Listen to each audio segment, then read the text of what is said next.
pessoal, aqui é o professor Vanderlei, sou professor de literatura aqui do Unificado Z e hoje eu vou dar algumas dicas para vocês então de como estudar literatura.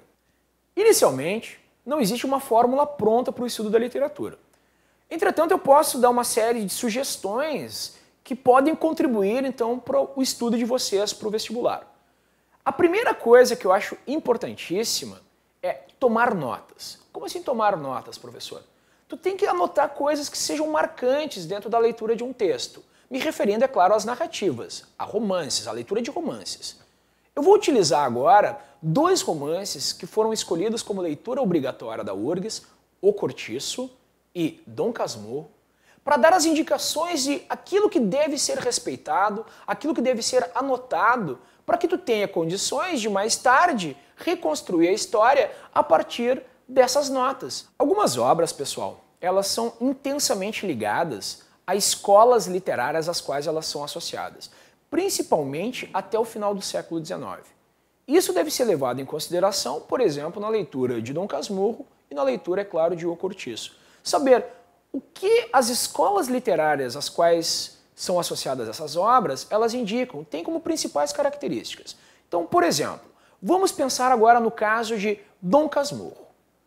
O realismo ao qual o Machado de Assis é associado, o realismo ele tem como uma das bases a construção psicológica dos personagens. Então, quando tu fores ler o Dom Casmurro, tu tem que pensar, por exemplo, de que forma os personagens eles são construídos psicologicamente, de que forma a construção psicológica é apresentada pelo narrador. Por exemplo, vamos dar uma olhadinha agora num exemplo interessante. Quando tu ler esse fragmento do texto, tu deve perceber as marcas psicológicas que são apresentadas pelo texto, como agora neste fragmento. Olhem só. Ouvimos passos no corredor. Era a Dona Fortunata. Capitu compôs-se depressa, tão depressa, que quando a mãe apontou a porta, ela abanava a cabeça e ria. Nenhum laivo amarelo, nenhuma contração de acanhamento, um riso espontâneo e claro. Vocês puderam perceber, a partir da leitura desse fragmento, o quê? A forma como a Capitu se comporta. O que o Bento nos diz? Ele caracteriza a personagem como se ela fosse uma personagem extremamente dissimulada, porque quando a mãe dela se aproxima, ela finge simplesmente que nada havia acontecido. Eles que estavam numa atitude um tanto quanto suspeita. Então, a construção da personagem se dá através desses elementos. A forma como ela se comporta, a forma como ela reage frente a algumas situações, a forma como ela interage e, no caso da Capitu aqui, uma forma extremamente dissimulada, que é um dos grandes elementos da personagem. Olha agora esse outro exemplo, com O Cortiço. O Cortiço é um romance naturalista. O naturalismo tem como uma das grandes bases a relação entre o homem e o meio interferindo na condição humana.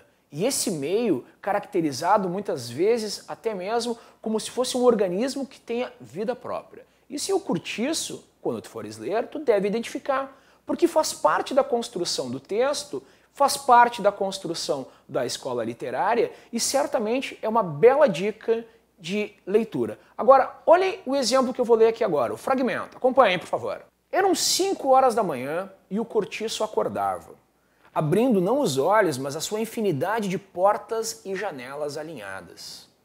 O rumor crescia, o zum-zum de todos os dias acentuava-se, já não se destacavam vozes dispersas, mas um só ruído compacto que enchia todo o cortiço.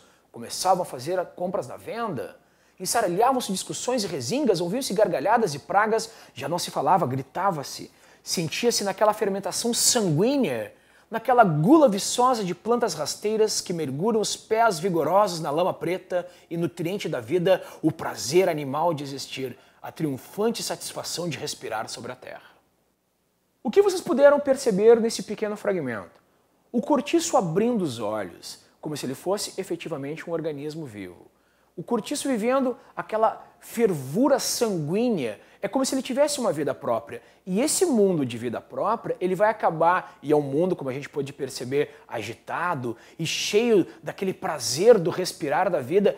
Essa forma de caracterização do mundo, ela vai acabar influenciando a condição humana daqueles que habitam o cortiço. Outra dica importante é ter em mente a voz narrativa de cada romance lido. Como assim?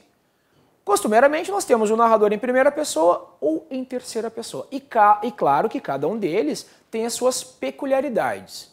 Um narrador em primeira pessoa é um narrador que não te passa muita credibilidade, é um narrador que vai apresentar o seu ponto de vista. Um narrador em terceira pessoa tende a falar uma verdade sobre os fatos. Outra questão importante é como se dá o uso da língua na construção do texto. Vamos dar uma olhada em 2 exemplos aqui das obras para a gente perceber então a diferença entre elas. Já conheceis as minhas fantasias.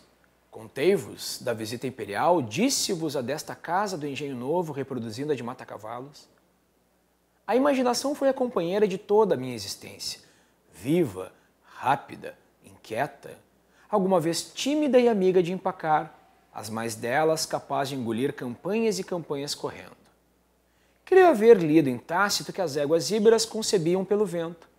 Se não foi nele, foi noutro autor antigo, que entendeu guardar essa crendice nos seus livros. Neste particular, a minha imaginação era uma grande égua íbera. A menor brisa lhe dava um potro que saía logo o cavalo de Alexandre. Mas deixemos metáforas atrevidas e impróprias dos meus 15 anos. Como vocês puderam perceber nesse fragmento, o Bento utiliza de uma metáfora para apresentar a sua capacidade de imaginação. O Bento, não esqueçam, é um advogado.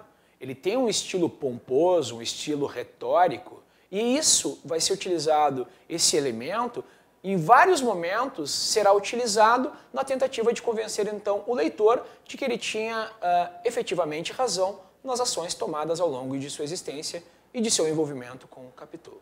Agora vamos ao outro exemplo. Quando deram fé, estavam amigados. Ele propôs-lhe morarem juntos e ela concordou de braços abertos, feliz em meter-se de novo com o português, porque como toda cafusa, Bertoleza não queria sujeitar-se a negros e procurava instintivamente o homem numa raça superior à sua.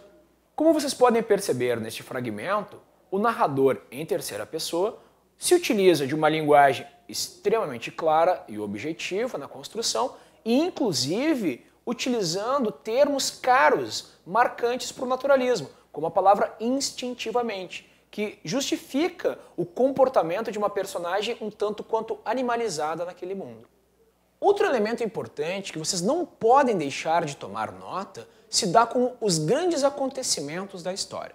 Como assim? Os principais acontecimentos, as cenas capitais, os personagens, as origens dos personagens, o que eles fazem, o que eles deixam de fazer. Vamos dar uma olhadinha em alguns exemplos agora. José Dias era nosso agregado desde muitos anos. Meu pai ainda estava na antiga fazenda de Itaguaí e eu acabava de nascer.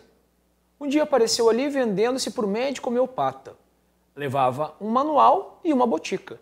Havia então um andaço de febres. José Dias curou o feitor e uma escrava e não quis receber nenhuma remuneração. Então meu pai propôs-lhe ficar ali vivendo com um pequeno ordenado. José Dias recusou, dizendo que era justo levar a saúde à casa de sapé do pobre. Neste fragmento, vocês podem perceber o momento que o José Dias passa a conviver com a família do Bento Santiago. É o momento em que ele se cola à família como um agregado, se dizendo um médico homeopata, e já ali ele deixa claro que ele queria angariar a simpatia da família, ao não cobrar pelos seus serviços. É só um exemplo, mas é um exemplo marcante de como se deu essa ligação. Tu deve prestar atenção nisso, não apenas a esse personagem, é claro, mas a todos os personagens, os momentos legais, os momentos marcantes, cruciais na construção desses personagens. Bem, pessoal, então espero que essas dicas que eu apresentei para vocês, elas sejam importantes para o estudo de vocês na literatura. Não esqueçam então, a relação da literatura, da obra com a escola literária a qual ela é associada, a posição do narrador, o uso da linguagem e, claro, anotar os grandes acontecimentos de uma história. Esses 4 elementos, eles costumeiramente dão conta daquilo que é cobrado em questões de vestibular. Então era isso, um bom estudo para vocês e um grande abraço.